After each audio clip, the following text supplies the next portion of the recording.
Bhagavad Gita, chapter 17, text 11. Afalakankshibir yagyo vidhi dishto ya ijyate yastavyam eveti mana samadhaya sasatmikaha. Translation and purport by His Divine Grace, A.C. Bhaktivedanta Swami Srila Prabhupada. Of sacrifices, the sacrifice performed according to the directions of Scripture as a matter of duty by those who desire no reward is of the nature of goodness. The general tendency is to offer sacrifice with some purpose in mind, but here it is stated that sacrifice should be performed without any such desire. It should be done as a matter of duty. Take, for example, the performance of rituals in temples or in churches. Generally, they are performed with the purpose of material benefit, but that is not in the mode of goodness. One should go to a temple or church as a matter of duty, offer respect to the personality of Godhead, and offer flowers and eatables without any purpose of obtaining material benefit.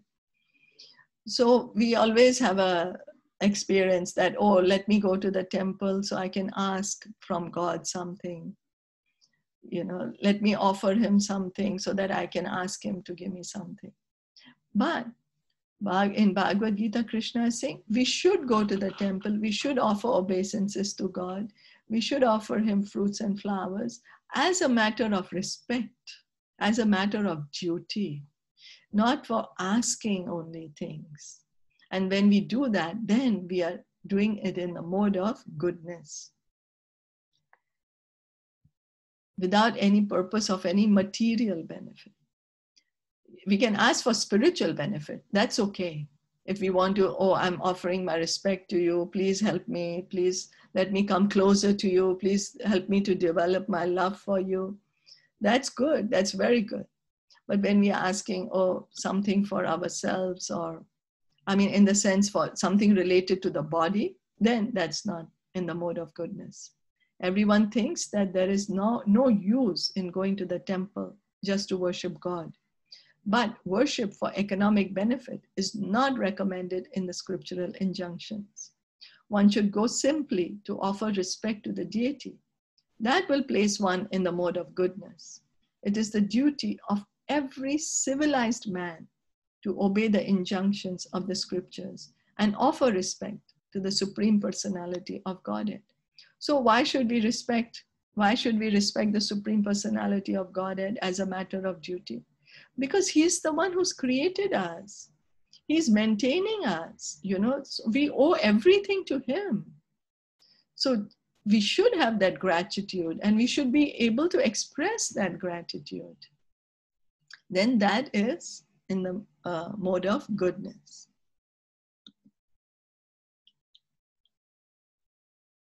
Text 12.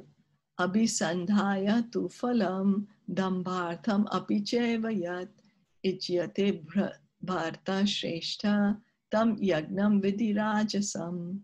But the sacrifice performed for some material benefit or for the sake of pride, O chief of the Bharatas, you should know to be in the mode of passion. Sometimes sacrifices and rituals are performed for elevation to the heavenly kingdom or for some material benefits in this world. Such sacrifices or ritualistic performances are considered to be in the mode of passion. So when we are saying, okay, I'm going to do some puja or some yajna, some tantra, some mantra, because I want this, whatever it may be, to relating to the body, to our family, to our material position, then that is in the mode of passion. Or just see, people will look at me and say, oh, this person is so religious. Even with that, then that is in the mode of passion.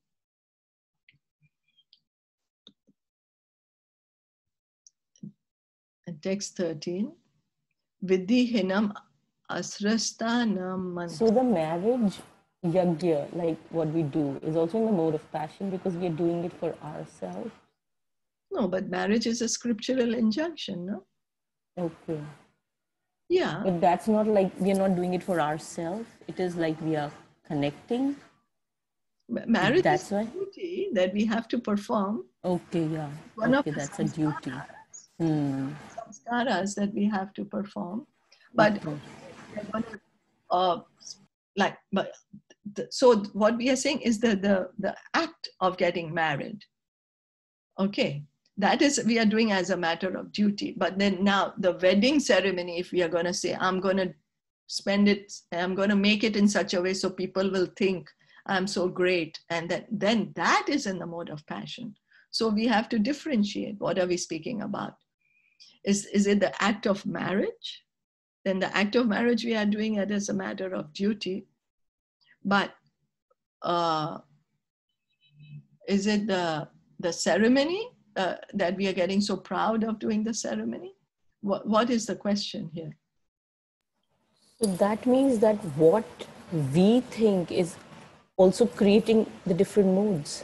Like as you mentioned, the ceremony is same, but if we think that, oh my God, so many people are coming, I want to show off, and they should know that how important, impactful person I am, then it changes the mood. Yes, because our Oh. intention is what's always important in everything.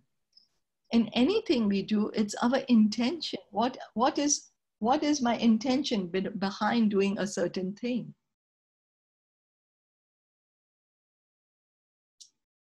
You know? So that is what we have to consider. Okay. Yeah, thank you. Okay. Thank you. So we'll just read this quickly. Vidhihinam ashrashtanam mantrahinam adakshinam shraddha virahitam yajnam tamasam parichaksate.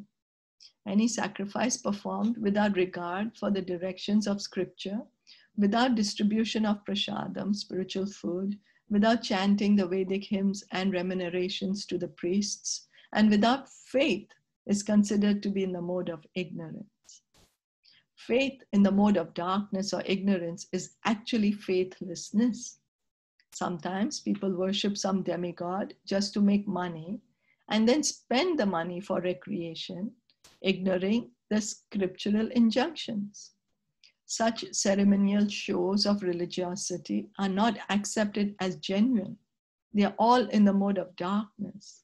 They produce a demoniac mentality and do not benefit the human society. So now if we are just going to do some kind of yagya or puja or some worship to some demigod, we are just doing it that, so the intention is always important, right? So now I'm going to do some puja for some demigod so I can make more money, and then with what am I doing with the money? I'm going to use that money for some illicit activities. Ignoring the scriptural injunction means illicit activity. So the whole puja, the whole show that I put up, the whole thing is in the mode of ignorance. So again, comes to point the intention. Why am I doing it? What's the reason behind my doing anything? That classifies the things into goodness, passion, or ignorance. But of course, anything related to Krishna, that becomes transcendental, you know? Is that okay? Yes. So that's why in any ceremony, prasad should be distributed, spiritual food. Prasad should be distributed, and the priest who's helping us to do the puja they should be given enough charity, enough donation should be given to them.